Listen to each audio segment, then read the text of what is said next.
Hello, hi Alma. How are you doing? Hey Raj, doing great. How are you? Yeah, good. Very excited for this episode. Yes, this is the big one. This is the one where everything gets revealed, where we Yeah, this is walk the one. talk. Absolutely. I know we've gone through, so many with these episodes very intentionally with that idea that, the first episode was talking about not knowing whether you're going to commit to one or the other, whether you are going to take the leap into entrepreneurship, you're going to stay in your corporate job, trying to find out your whys and really that true intention behind those decisions that you plan to make, and then moving into when you do finally make that decision, how do you convince those that you love around you and those around you to support you and give you the best possible support system that you can have. And then from there, how do you continue with your journey when things don't quite go right, which happens? You have to be prepared for that. So today, what's today all about? Yeah, exactly all of that, right? Today we are actually learning from those who have done it, who have taken the leap, who have pulled the trigger, whatever you want to call it, right? And allowing or kind of paving the path for those who are still, even 5 weeks later, 5 weeks after we launched this, are still unsure, right? Mm. And just kind of pick at the thought processes or the mindset of those who have done it, been afraid, and jumped in anyway. And one of those is you, Rachana. Yeah. Still fills me with terror. Anyway, yes. It does. It does. It is terrifying, Obviously there are perks, many perks that outweigh the fears, but there are enough fears still lingering even to this day, right? That's right. The fear never ends. I think even I thought maybe, oh, this will get easier, but I feel like that fear element, because every time you get to a comfort zone, you push yourself that bit further, and then again you're fearful. So Yeah. just do Yeah. it anyway. I think the fear is always there. Sorry, there was a dog interruption in my living room. Oh, it's just he has something to say, so it's She does. She does. She always has something to say, even if when people are mowing the lawn 3 houses down. squirrels probably. I don't know. Yeah, yeah. So, Rachana, after that mild interruption there, tell us, when did you make this leap from corporate into entrepreneurship?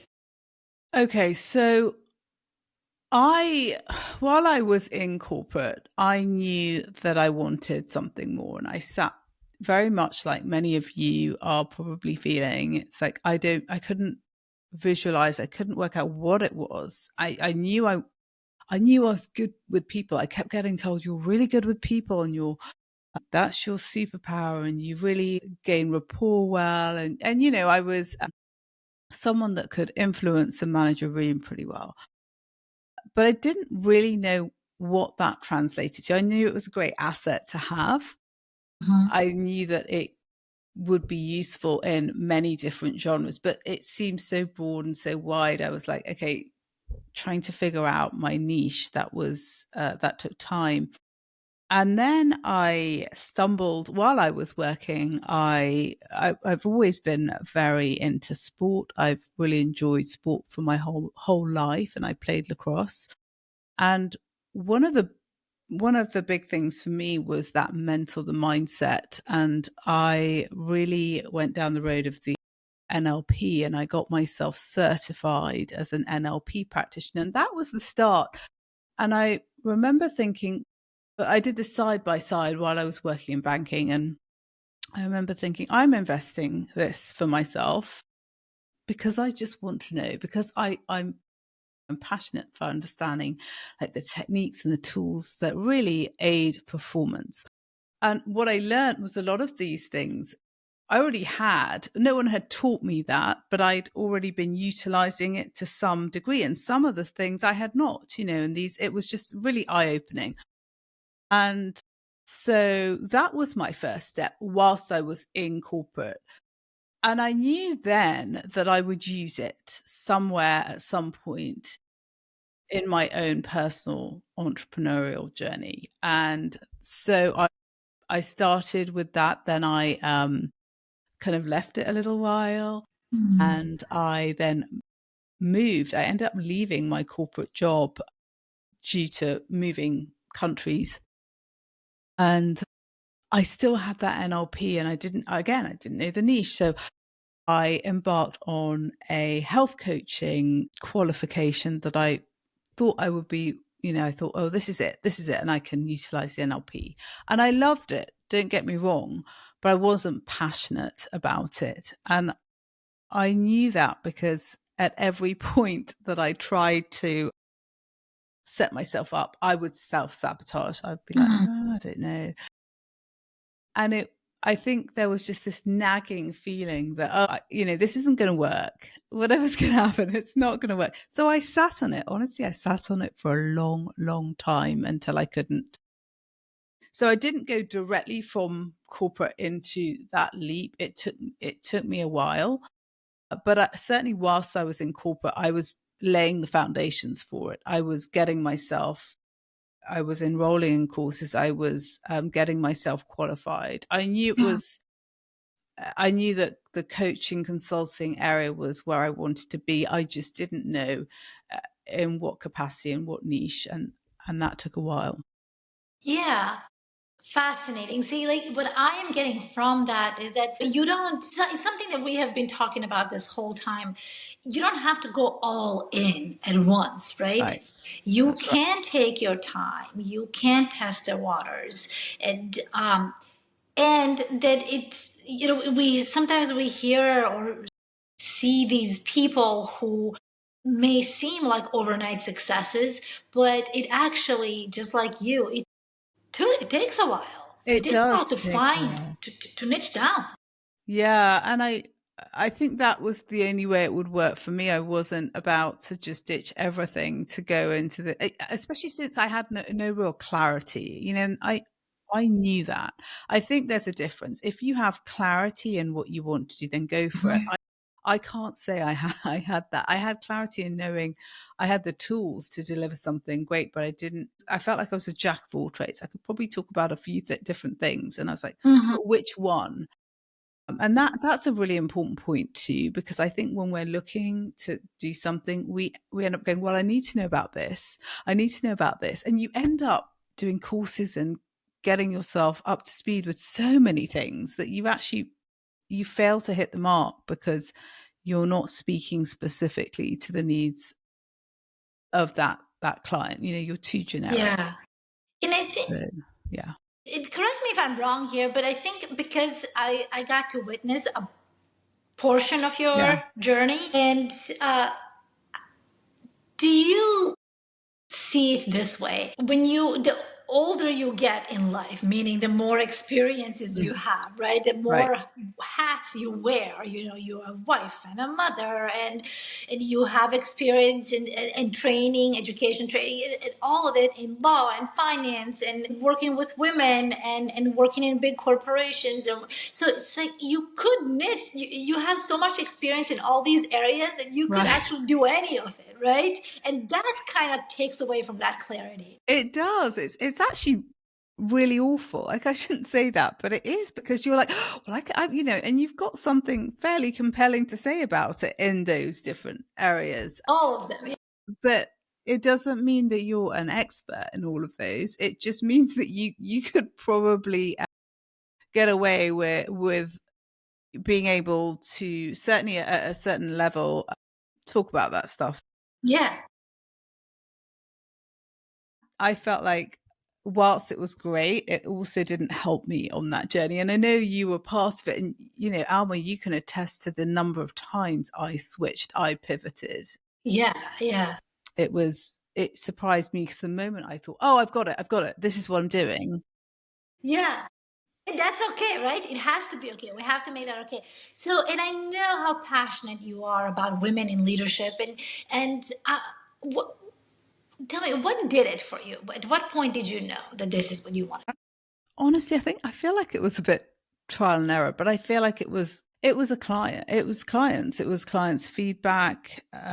Really, it was working with one particular lady who she broke down on me, and she just expressed like how helpful, how useful our sessions were, and actually just seeing her journey and taking her through her journey was what I needed too for my own growth, to know that, not that I didn't believe I could do it, but just to realize that the impact that I had, honestly.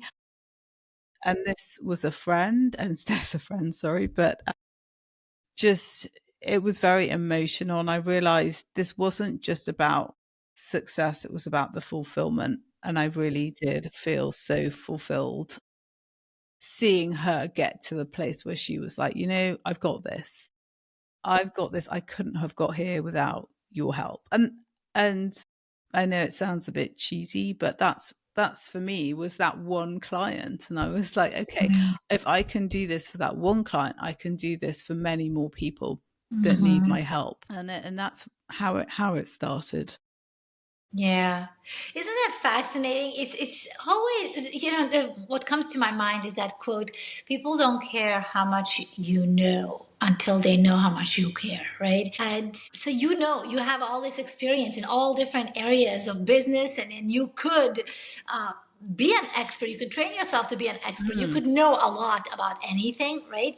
But when you showed how much you cared, it showed, right? It that's right. helped her on her journey, and that is when you found Yeah, your it's the caring passion. element, because whatever you're doing, what I am really thankful for, Alma, is I draw from the different modalities. So I can draw from the business side, and I can draw from the legal side, and I can draw from the NLP side, and I draw from the etiquette side. And I think that that's really, for me, that's what makes me a unique proposition. Mm-hmm. Like, my offering is unique because I draw from Yes. those different things, and that's what makes me me. So when we talk about whatever service, whatever offering you're thinking of, just one of the things to be keenly aware of is what makes you stand out, what makes you different from the crowd. And sometimes you may be like, oh, I wish I hadn't done that, but that's what might make you different. That's what might make you unique.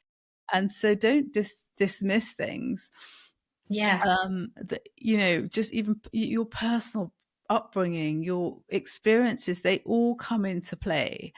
And I know you know that, Alma, because you're very much in the same boat, right? You draw Mm-hmm. from all these incredible experiences that you've had. Yeah. Yeah. And speaking of those experiences, we're constantly, if we're paying attention, we're constantly having these aha moments, right? Because we're learning from something. I'm currently reading a book called Don't Believe Everything You Think, and it just blowing my mind every morning. I'm like, oh, here it is. Oh, here it is. Oh, here it is. Like, how did you know this? You caught me, right? And by the way, brilliant book. It's simply written, but it's one of Yeah, the I best. think that might be my next read. Okay, good. Don't believe everything you think. Right. Uh, so, what would you say on this journey now? You have a lot of experience in the corporate world. You have a lot of experience as an entrepreneur now. You have a lot of experience in other businesses and industries, Mm, because I know with your clientele, one can be in law, running a law firm, another one is getting promoted in a law firm, another one is starting an interior design business or buying properties yeah, or whatever. You have to be able to to meet every person where they're at, yeah, and give yourself kind of permission to not understand the nature of right. every type of Yeah. business. So what would you say are some of your key lessons that you have experienced? Well, you tap on a really good point there, which is give yourself permission to not understand. I think one of the keys is just to go in like you know nothing, and sort of take everything out of your mind that you think you know about it, and really listen and really get to the root of your client's issue. So what do they want to achieve? Me, a long time, I remember going in and going, oh, I know all about this. And it's like, no, clearly, that there's things have shifted. So that's the first one. But for me, for my business, yes, I can work with an entrepreneur, or I can work with a woman in corporate who's trying to climb the Mhm. ladder. The commonality, the common thread for both of them is that they are leaders, right? And they are trying to influence their teams, and they are trying to make their business excel. They are trying to make their career excel. So there is that running thread, even though they're doing different things. But Mhm. yeah, meeting them where they're at, they're all at different stages. So one thing we talked about a lot in this series was the ability to really listen with an open mind, without those put all those ideas that you have somewhere else, and just listen with an open mind, because that really will help you grow with your client and meet your client. The second is to pivot. I mean, just I think the more experience you have, the more confident you feel, and I feel far more confident now than I did, with that one client. And so you realize that not everything is going to work as planned, and you're prepared for that, and you pivot and you pivot and you pivot until you find your sweet spot, right? Mhm. Yeah, I answered your question. I've just been Mhm. rambling. No. um yeah, I think that you should honestly, we talking about the confidence to meet people where people are at. That comes with time. You're not going to feel confident the first time you have to do something.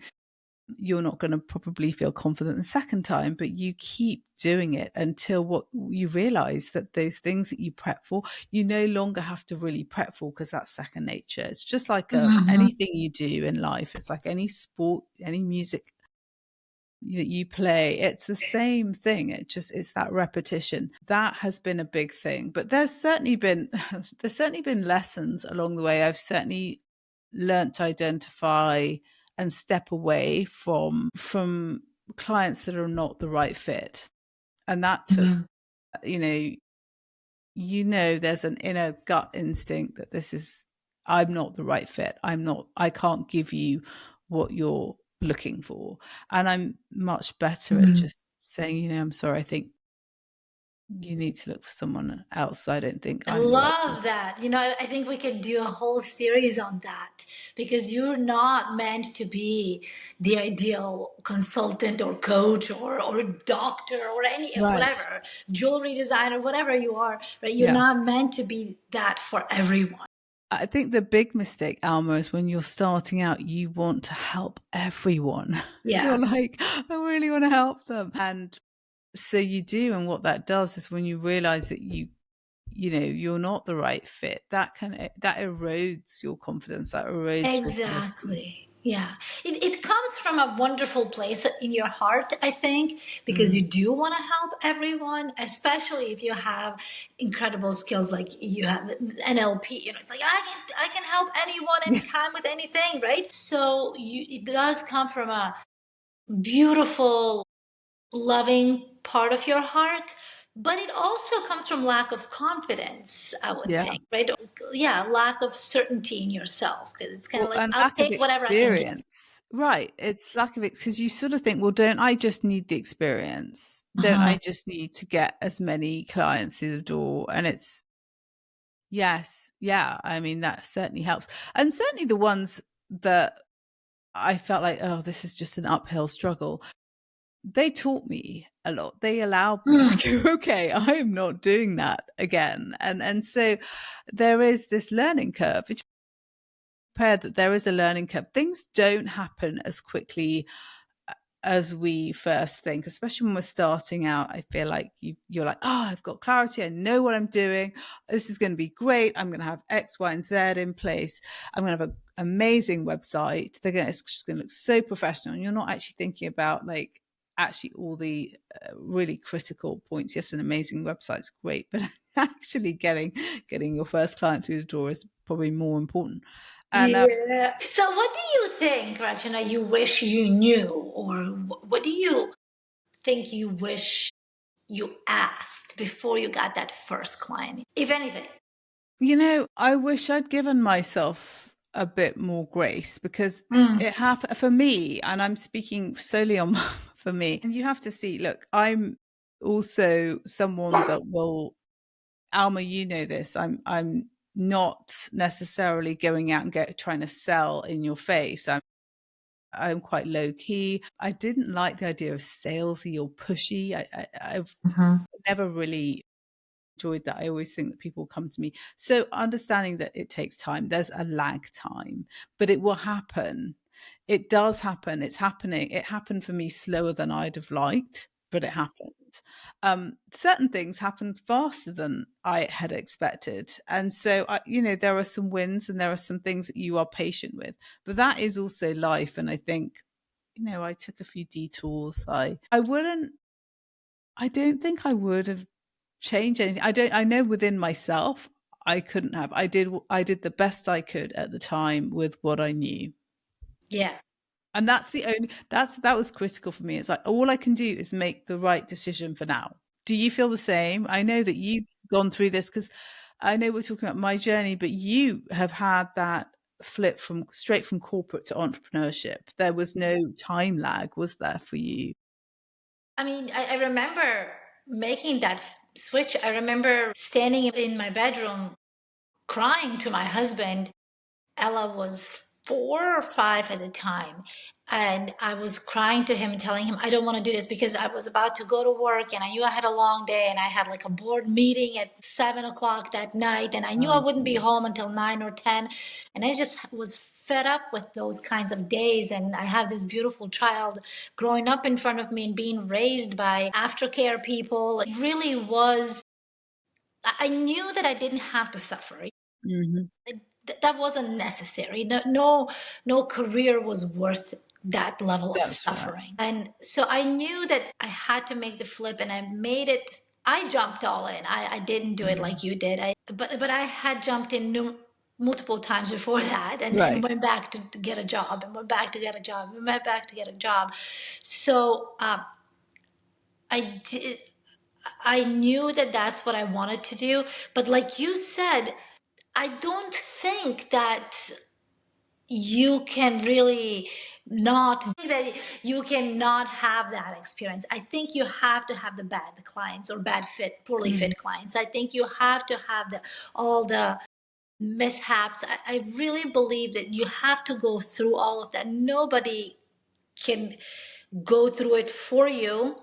And there's no amount of coaching or courses or anything that can replace that That's experience. right. You can definitely have people in your court on your side, and people who are going to say, hey, at this point, you will have a poorly fit client, right? Mhm. You will, because I did too. And let me Yeah, be there for you. But I can't eliminate that experience for you. You can't learn from my mistakes. You will that's have right. to go through it, but I'll be here for you Right. because nobody was there for me. Or Yeah. because somebody else was there for me, whatever your story is. Right. But everybody has to go through that. And I Yeah. wish I had given myself grace on that as well. Yeah. Yeah. And you bring up a really good point there about how having someone at your side. I mean, I think that's huge in terms of just support, because yes, you can have your family, you can have friends, you can have your mentors, but having someone that's dedicated to you, so you're not taking up their time, you're not taking up their space. They're there for you,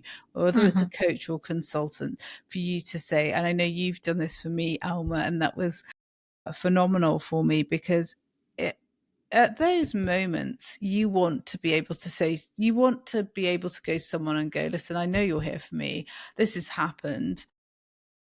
I don't feel great. And you can just let it out. You're not burdening your husband. You're not burdening your best friend. You're not burdening your mother, whatever it is. You're getting an unobjective, hopefully an unobjective viewpoint, which can really shift things for you and help you make the shift. And so that really can speed that that process along, I think many people fail for that. In fact, many people just go, I just can't, it's not for me. You said, like you said, I did this many times. If you don't have the support, I think you definitely can say, listen, this isn't right. This is the stars and the universe saying, hey, this is not for you. Instead of actually going, maybe this isn't right for me, but maybe this path is. Maybe I can just tweak it a little bit. And it's those small little movements that make a difference. Oh gosh, absolutely. And I love that you mentioned that. I think universe is always on our side, right? Yeah, Universe or God, it always wants us to win because the more we win, the more everybody else around us wins, right? And right. that the universe is an ever evolving Yeah, experience and concept. So we're not here to shrink, we're here to evolve with it. So if something isn't necessarily for you right now, it's good to have that understanding. But you sometimes, you can't really come to that by yourself or on your own, because the mind that's confused is the same mind that created a confusion. right. I You know. could be swimming in that thing that you created yourself, right? So you That's right. need an outsider's perspective on that. Yeah, yeah, you do. I think that's incredibly important, and not just anyone's outside perspective. We talk about in Yeah. the previous episodes how it's really important to make sure that you're aligning with people that you respect, that have been where you are, have done it. Excuse me, it's a jet. And that, it's not just your best friend down at the pub who actually wants their best friend back because you're spending too much time on Yeah. your business and might have ulterior motives. Whatever it is, be really careful about who you surround yourself with and who you're asking for support and advice from, because not everyone is the right fit in that respect. That doesn't mean you have to drop your friends. I'm just saying, just be careful about who you're asking Right. specific things about. Absolutely. That's such a great point because you can't really have a friend for everything, right? It's unfair. So you can have a friend that you go and just are quiet with, take quiet walks with, and it's so good and safe and comforting, and it just feels right. Right. You don't feel the pressure of having to talk and chat. You Yeah. just feel good being quiet with that. And then you have another friend that you go and ride crazy roller coasters with, right? And everything in between. So you really can have a number of people supporting you in a number of Absolutely. things that you are interested in. So if you don't have an entrepreneur friend, that's great. But that's what mentors or coaches or entrepreneurial Yeah. communities like you and I have. That's what they're there for. Yeah. So I'm curious now, Rachna.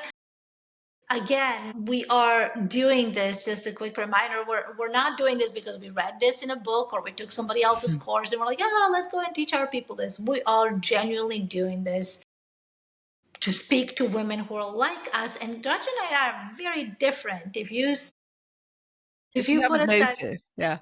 yes, very, very different. But I think we have pretty much same values, which is what attracts us to each other. So, but we do approach things differently, which keeps things interesting, very interesting and fun.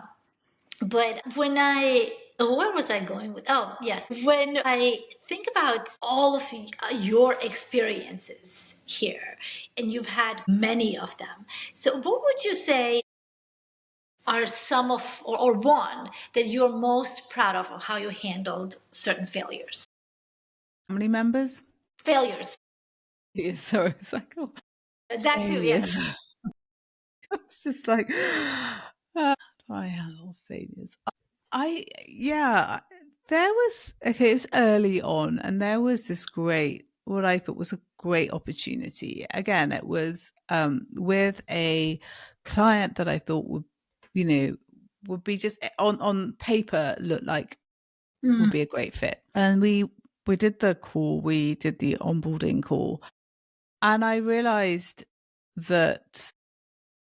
realized that what she wanted was not what I mean, it just wasn't in line with what I was going to give. And I saw it as a failure when I didn't manage, I didn't try to convince her. I didn't And I go back to that story of you shouldn't try to convince anyone that you're the right fit, because ultimately she would not have been the right person for me. But I think for me, I felt like a failure because I was early on in my career and I really thought this would be a great person, a great company to have in my portfolio. So I was looking at this from a big picture perspective of, wouldn't this look great, rather than, is this my ideal client? Is this actually, can I provide the best for her? And I couldn't. There was a disconnect. And I really gave myself a hard time because I blame myself for not being able to influence. And I think I could have, and in my head, I was like, I could have influenced her, but I didn't feel like it was right. So I was in this, I was really, while we were talking, I was in this point of, well, I could, she was like, well, can you do this? And I was like, yeah, I mean, I could probably convince her that I could do this, and I probably could do it. Would I be the best for her? No, I wouldn't. I know I wouldn't. And so I didn't. And I gave myself a hard time because I thought, you just flunked that. You just let that go. I really, really did. And it took me a long time to just get over the disappointment in myself until I realized that actually that was the right thing for me to do. Because what happened afterwards is that she referred me to my next client. She said and my next client said to me, listen, I got such a, she said straight up, you weren't trying to goad her into doing, into a session that wasn't going to serve her. And she was really impressed. So she's recommended. And that's when I realized, just follow, there is a compass in there, follow that. We talked about the values and we talked just earlier about how you are not the right fit for everyone. So let go of the ones that you're not a right fit for. You meet people where they're at. But if someone is asking something of you that you cannot give, then you shouldn't, and don't beat yourself up for it. But it's so easy to do it at the start. And that, I think I really saw that as a failure. And so it's a failure, but it turned good, I suppose. I love that story. What a great story, because there are no such things as failures, right? We're all either winning or we're learning from the things that we did not win in. I love that. That's right. Rachana, thank you for... Yeah. Go ahead. I was going to say, what about you? I know I've just shared, but you must have one good, cracking story about this. I think I was... For me, the thing that I'm proud of the most from my failures is that I kept going. I kept going after every single one, because God knows I have a lot of them. And every single time I didn't get a, wow, that was amazing. I kept beating myself up and I put so much pressure on myself, but I kept going. And I'm extremely proud of that. Yeah, I love that. That's such an important, that in itself. I was thinking about this before we were recording, and I was like, the one thing that I would say to anyone is just keep going. Don't keep going doing the same thing that's not going right. Tweak it. Just keep going. Just keep going. I know. Well, this is great. Thank you, Alma. Thank you. So everybody, this is the last episode in this series, and we're gonna jump on the next series, but we do want to hear from you what it is that you want us to talk about, more of our experience, interviews, or whatever it is that you are looking for. And thank you, Raj, for sharing your story. That was amazing. Thank you. This has been fun. Yeah, please do reach out. We would love to connect with you. Yes. All right. Bye, everyone.